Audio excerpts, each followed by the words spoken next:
Hello everyone, welcome to our YouTube channel keep it simple. आज के video में हम बात करेंगे वोडाफोन आइडिया की, क्योंकि इनके बोर्ड ने अप्रूव किया है कि जो गवर्नमेंट को इनको इंटरेस्ट देना है स्पेक्ट्रम पेमेंट और एजीआर ड्यूज के ऊपर, उसके बदले में ये अपनी कंपनी के इक्विटी शेयर गवर्नमेंट को देगी। तो इसके बाद हमने देखा कि वोडाफोन आइडिया का जो शेयर है वो आज 20% से भी ज्यादा गिरा। तो इस टॉपिक को हम इस वीडियो में डिटेल में डिस्कस करेंगे और ये भी बात करेंगे कि क्या करंट प्राइस पे हमें वोडाफोन आइडिया का शेयर लेना चाहिए या नहीं। और आगे बढ़ने से पहले अगर आपने अभी तक चैनल को सब्सक्राइब नहीं किया है तो प्लीज सब्सक्राइब करके हमें मोटिवेट कीजिए। तो सबसे पहले अगर हम इस मामले के बैकग्राउंड को समझें, आपको याद होगा कि थोड़े टाइम पहले बात हो रही थी कि शायद वोडाफोन आइडिया सरवाइव नहीं कर पाएगा, ये बैंकरप्ट हो जाएगा।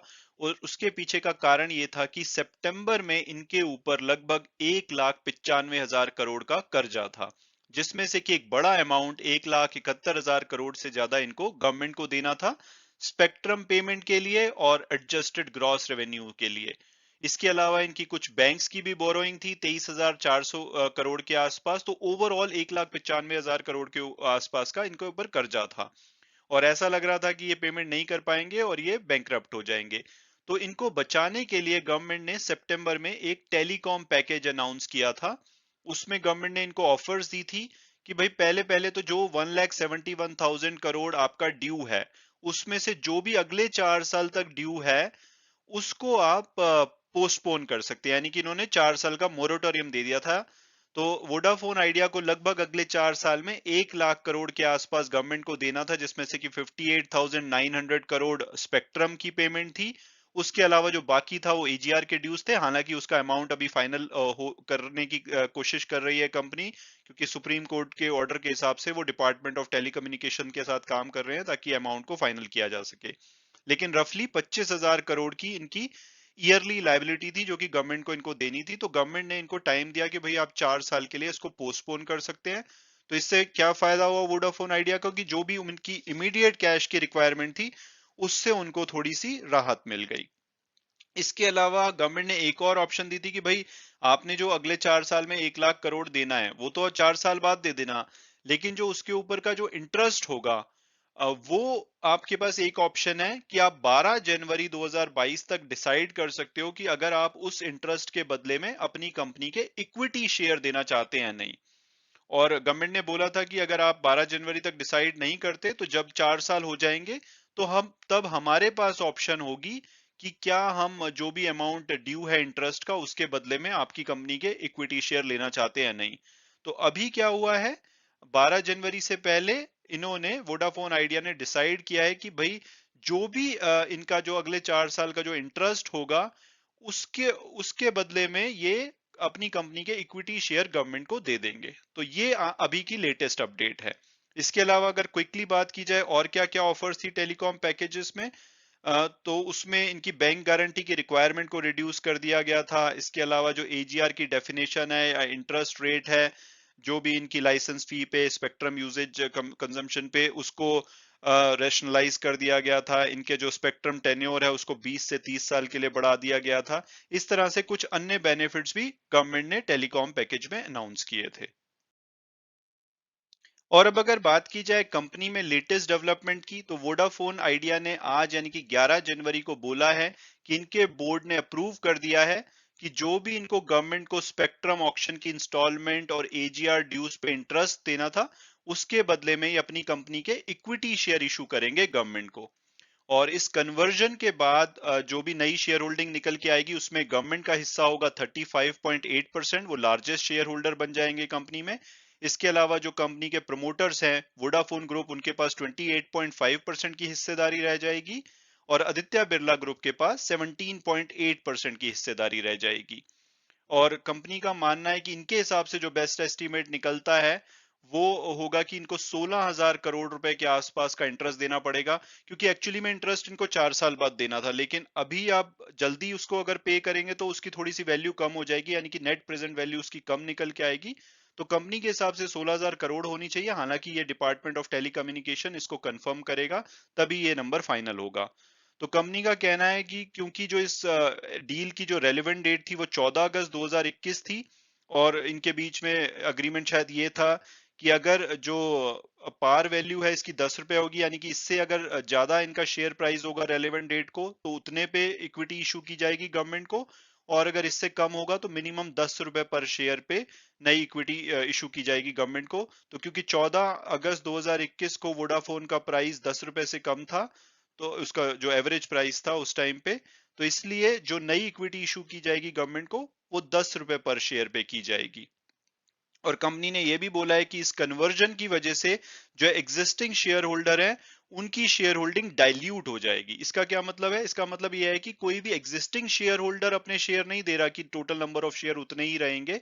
यहाँ पे नई फ्रेश इक्विटी इशू की जाएगी, जिसकी वजह से ओवरऑल कैपिटल बढ़ जाएगी और जो एग्जिस्टिंग शेयर होल्डर की हिस्सेदारी है इंक्लूडिंग प्रमोटर वो कम हो जाएगी। और यही सबसे बड़ा कारण है कि इसी की वजह से आज जो वोडाफोन आइडिया का शेयर 20% तक गिरा है, उसके पीछे का सबसे बड़ा कारण है dilution of the existing share holders equity. और अब अगर बात की जाए कि भाई ये इक्विटी डाइल्यूशन क्या होता है, आई एम श्योर कि अगर आप फाइनेंस से होंगे तो आप इस बात को समझते होंगे, लेकिन मैंने यहाँ पे कोशिश की है कि बहुत आसान भाषा में आपको समझाऊं। तो अगर हम कल की बात करें, यानी कि 10 जनवरी को वोडाफोन आइडिया की बैलेंस शीट कैसी दिखती होगी, इसमें सिर्फ मैंने रेलेवेंट आइटम लिया है क्योंकि कल जब इनकी क्लोजिंग हुई थी तो इनका जो शेयर प्राइस था वो 14 रुपीज 85 पैसे था। और जो इनके total number of equity share हैं, ये कुछ ऊपर नीचे हो सकते हैं, बट जस्ट मैंने हाई लेवल एग्जांपल के लिए लिया है ताकि आपको इक्विटी डाइल्यूशन समझ आ सके। तो इसमें 2873.5 करोड़ इनके पास शेयर होंगे, तो दोनों को अगर मार्केट प्राइस को इनके शेयर से मल्टीप्लाई कर दें तो इनका मार्केट कैपिटलाइजेशन कल की डेट में 42,672 करोड़ था। इसके अलावा इनकी बैलेंस शीट में एक और लाइबिलिटी आइटम होगी जो कि इन्होंने इंटरेस्ट पेमेंट गवर्नमेंट को देना था 16,000 करोड़ का, तो उन्होंने कहीं ना कहीं इसको अक्रू कर रखा होगा। तो अब कंपनी ने आज क्या डिसाइड किया? आज उन्होंने डिसाइड किया कि ये 1600 करोड़ इक्विटी शेयर 10 रुपए के रेट पे गवर्नमेंट को इशू कर देंगे, और ये फ्रेश इक्विटी होगी। तो अब नई बैलेंस शीट जब ये इशू कर दिए जाएंगे शेयर, तो कैसी दिखेगी?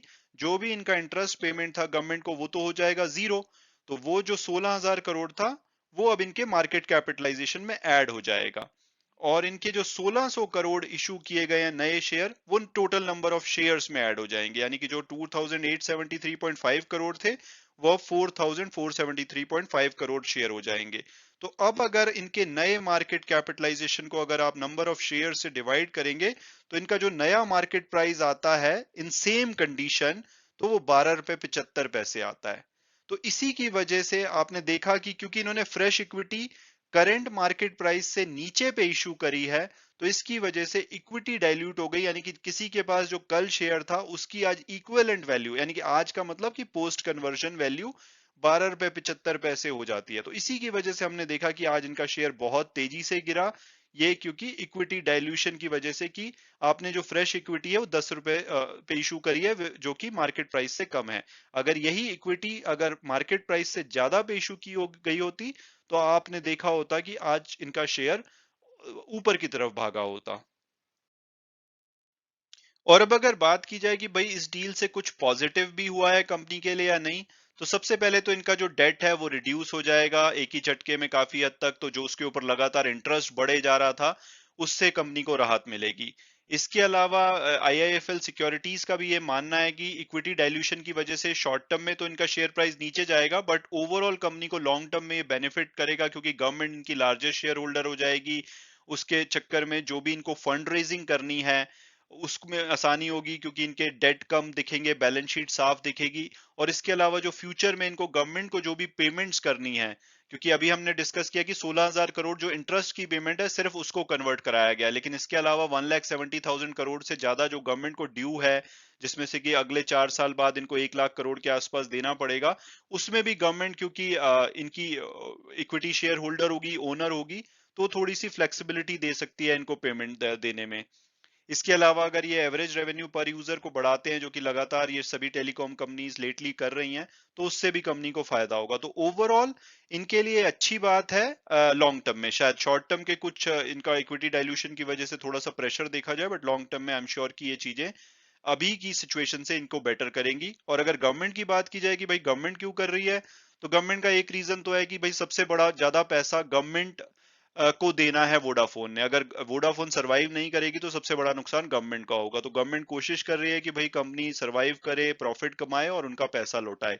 और दूसरा, गवर्नमेंट की एक जिम्मेदारी है अपने सिटीजन के प्रति भी कि एक टेलीकॉम सेक्टर एक इंपॉर्टेंट सेक्टर है, वहां पे सिर्फ दो कंपनी का राज ना रह जाए, क्योंकि वो फिर कल को कस्टमर्स को हरास कर सकती हैं, सर्विस क्वालिटी में तंग कर सकती हैं, रेट्स बढ़ा सकती हैं। तो वो गवर्नमेंट चाहती है कि कम से कम तीन कंपनीज हो ताकि उनके बीच में कंपटीशन बना रहे, सर्विसेज को लेकर के और प्राइस को लेकर के। तो ओवरऑल ये भी पर्पस था गवर्नमेंट का इस मूव के पीछे। इसके अलावा कुछ और पॉजिटिव्स की बात की जाए तो इनके सब्सक्राइबर लगातार कम हो रहे हैं वायरलेस में, लेकिन फिर भी आज की डेट में इनके 25 करोड़ से ज्यादा के सब्सक्राइबर हैं, जिसमें से 1 बिलियन से ज्यादा इनके 4G के सब्सक्राइबर हैं और 1.2 बिलियन इनके 2G के सब्सक्राइबर हैं। तो ये एक बड़ा नंबर है। और इसका अगर सितंबर का डेटा देखें, हालांकि यहाँ से भी थोड़े बहुत इनके सब्सक्राइबर रिड्यूस हो गए हैं, बट इनके पास 23.7% वायरलेस सब्सक्राइबर का शेयर था, जो कि कम नहीं कहा जा सकता। तो कंपनी को कुछ ना कुछ करके अब जो बाकी बचे हुए सब्सक्राइबर है एटलीस्ट उनको बचाना होगा ताकि कंपनी प्रॉफिटेबल हो पाए। इसके अलावा अगर बिजनेस सर्विसेज मार्केट की, यानी कि जो एंटरप्राइज कंपनीज को ये सर्विसेज देती हैं, उसकी जो मार्केट है वो 1.5 बिलियन डॉलर की है, यानी कि लगभग आप बोल सकते हैं कि 10,000 करोड़ से ज्यादा की मार्केट है। उसमें इनका 31.9% रेवेन्यू मार्केट शेयर है। और अगर इंटरनेट ऑफ थिंग्स की भी बात की जाए, जिसकी की 75 मिलियन की मार्केट है यूएस डॉलर में, उसमें भी इनका 44.2% की रेवेन्यू मार्केट शेयर है। तो ये कुछ चीजें हैं जहां पे कंपनी को इंप्रूव करना पड़ेगा। इसके अलावा अगर स्पेक्ट्रम में भी देखा जाए तो एयरटेल के बाद दूसरे नंबर पे इनका स्पेक्ट्रम का पोर्टफोलियो है, थोड़ा सा जियो से ज्यादा ही है। तो इससे बेटर सर्विसेज प्रोवाइड कर सकते हैं अपने कस्टमर को। तो ऐसा नहीं है कि कंपनी बिल्कुल ही बुरी हालत में है, इनके पास अभी भी चीजें हैं, ये यहाँ से इम्प्रूव करना चाहे तो कर सकती है, हालांकि रास्ता डेफिनेटली डिफिकल्ट होने वाला है। और अब अगर क्विकली बात की जाए कि भाई वोडाफोन आइडिया की स्ट्रेटेजी क्या होने वाली है सर्वाइवल के लिए, तो अभी पीछे इन्होंने अपने इन्वेस्टर्स को प्रेजेंट किया था कि जो भी आने वाले टाइम में इनका फोकस होगा या नेटवर्क इन्वेस्टमेंट होगी वो फोकस एरिया में होगी, यानी कि 17 स्टेट्स ऐसे हैं जहां पे कुछ स्टेट में नंबर 1 और नंबर 2 ऑपरेटर हैं और बाकियों में नंबर 3 एटलीस्ट हैं, या वहां से अच्छा खासा रेवेन्यू इनको आता है अभी भी। तो वहां पे ये फोकस करेंगे। इसके अलावा ये कोशिश करेंगे कि एवरेज रेवेन्यू पर यूजर की इंप्रूवमेंट की जाए। और जो इनका बिजनेस सर्विसेज वाला एरिया यानी कि एंटरप्राइज सोल्यूशन का, तो उसमें कोशिश करेंगे कि ये अपने कस्टमर्स को अच्छी सर्विसेज प्रोवाइड करके उनको एंगेज कर पाएं। और इसके अलावा ये कोशिश करेंगे कि कैसे भी करके अपने डेटा मोनेटाइजेशन अपॉर्चुनिटी को बढ़ा पाएं अपने प्लेटफॉर्म यूज करके। तो ये कुछ कंपनी प्लान कर रही है जिससे कि आने वाले टाइम में ये अपने आप को प्रॉफिटेबल करने की कोशिश करेगी। और अब अगर बात की जाए कि क्या करंट प्राइस पे हमें वोडाफोन आइडिया का शेयर लेना चाहिए या नहीं, तो सबसे पहले अगर हम इनकी पास्ट परफॉर्मेंस देखें तो 3 साल में इन्होंने 48% की नेगेटिव रिटर्न दी है। हालांकि पिछले एक साल में इनकी 2.5% के आसपास की पॉजिटिव रिटर्न है, लेकिन पिछले एक महीने में इनका शेयर 28% गिरा है और उसमें से बड़ी गिरावट आज देखी गई है लगभग 20.5% की। और अगर हम टिकर टेप के प्रेडिक्टिव एनालिसिस के हिसाब से देखें तो वो इसका एवरेज टारगेट प्राइस 7.92 बताते हैं, हायर साइड पे 12.18 और लोअर साइड पे 2.87। जो करंट क्लोजिंग हुई है वो 11.8 पे हुई है, तो हम ये कह सकते हैं कि अभी अपने एवरेज टारगेट प्राइस से काफी ज्यादा ऊपर, रादर हाईएस्ट टारगेट प्राइस से भी ऊपर पे अवेलेबल है, यानी कि इसकी प्राइसिंग बहुत ज्यादा हैवी या हाई लगती है। और अगर इनके फंडामेंटल्स को देखा जाए तो ये एक mid to small cap company बोली जा सकती है। 34,000 करोड़ के आसपास का मार्केट कैपिटलाइजेशन है। कंपनी जब से जियो की एंट्री हुई है एनुअल बेसिस पे लॉस मेकिंग रही है। पिछले फाइनेंशियल ईयर में इनको 44,000 करोड़ का लॉस हुआ था।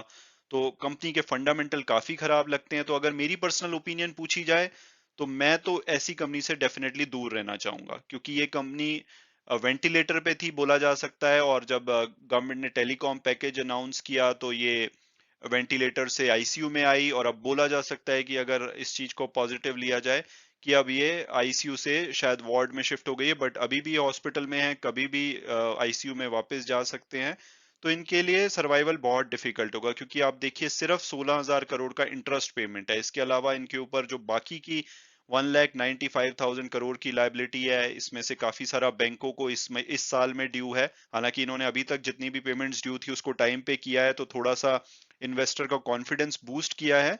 लेकिन अभी भी किसी तरह से इनको अपने आप को प्रॉफिटेबल करना पड़ेगा ताकि ये लॉन्ग टर्म में सरवाइव कर पाए। तो अगर मेरी पर्सनल ओपिनियन पूछी जाए तो मैं तो डेफिनेटली इस कंपनी को अभी अवॉइड करूंगा। हो सकता है कि ये सक्सेस स्टोरी हो, लेकिन अभी के लिए मैं शायद एयरटेल या जियो यानी कि रिलायंस में ही इन्वेस्ट करना चाहूंगा अगर मुझे टेलीकॉम सेक्टर में रहना है। और अगर आप करना चाहते हैं वोडाफोन आइडिया में, तो हो सकता है कि न्यूज बेस्ड आपको ये कुछ पॉजिटिविटी दे, बट तभी तब भी मैं बोलूंगा कि हाँ, अच्छा खासा इनका शेयर गिरा है, बट यहाँ से और भी गिर सकता है। तो अगर ये 7-8 रुपए के आसपास मिले तो आप रिस्क टेकिंग इन्वेस्टर है, तो आप थोड़ा बहुत इसमें इन्वेस्ट कर सकते हैं, क्योंकि न्यूज बेस्ड ये बड़े बड़े मूव दे सकता है दिस साइड और दैट साइड। बट मुझे लगता है कि अभी जो इनकी रिकवरी की स्टोरी है उसको काफी टाइम लगेगा। तो अगर आप कंजर्वेटिव इन्वेस्टर हैं तो डेफिनेटली इस कंपनी से आप दूर रहिए। और वीडियो क्लोज करने से पहले मैं हमेशा की तरह डिस्क्लेमर दूंगा कि जो भी व्यूज थे वो मेरे पर्सनल थे। अगर आप वोडाफोन में इन्वेस्ट करना चाहते हैं तो अपने फाइनेंशियल एडवाइजर से बात कीजिए, उसके बाद ही आपको अगर ये अच्छा लगता है तभी आप इसमें इन्वेस्ट कीजिए। Thanks so much for watching the video and God bless you all.